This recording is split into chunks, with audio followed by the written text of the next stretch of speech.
રાધનપુર શહેરમાં રખડતા ઢોરને લઈને વધુ એક વ્યક્તિએ જીવ ગુમાવ્યો। શહેરમાં 2 વર્ષમાં 5 મોત, 2 માસમાં બીજું મોત। રાધનપુરમાં આખલાની અડફેટે બાઇક સવાર વૃદ્ધ રોડ પર પટકાતા મોતને ભેટ્યો।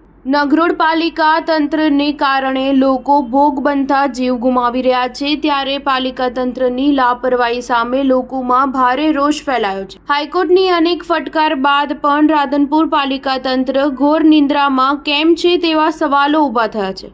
રાધનપુર શહેરમાં રખડતા ઢોરનો મામલો દિવસે ને દિવસે જટિલ બન્યો છે। શહેરમાં ઠેર ઠેર રખડતા ઢોર અડીંગો જમાવીને બેઠેલા જોવા મળે છે, ત્યારે પાલિકા તંત્ર દ્વારા ક્યારે કામગીરી હાથ ધરવામાં આવશે, જે વર્ષોથી શહેરીજનોમાં પ્રશ્ન જ રહ્યો છે। જ્યારે નગરોડ પાલિકા તંત્રને કારણે લોકોને જીવ ગુમાવવાનો વારો આવતા લોકોમાં ભારે રોષ ફેલાયો છે। રાધનપુર નજીક નેશનલ હાઈવે પર મોડી સાંજે ભીલોટ ગામથી રાધનપુર તરફ બાઇક લઈને આવી રહેલા વૃદ્ધને આખલાએ અચાનક અડફેટે લેતા વૃદ્ધ રોડ પર પટકાતા ગંભીર ઈજાઓ પહોંચતા વૃદ્ધને હોસ્પિટલ ખસેડાય તે પહેલા જ રસ્તામાં વૃદ્ધનું મોત નીપજ્યું હતું। રાધનપુરના ભીલોટ ગામના વતની ચૌધરી નાથાભાઈ કાળાભાઈનું મોત નીપજ્યું છે। રસ્તા વચ્ચે અચાનક આખલો આવી જતા બાઇક ચાલકને અડફેટે લેતા ચૌધરી નાથાભાઈ રસ્તા પર પટકાતા શરીરના ભાગે ગંભીર ઈજાઓ પહોંચી હતી। સારવાર અર્થે મહેસાણા રિફર કરાતા સારવાર મળે એ પહેલા જ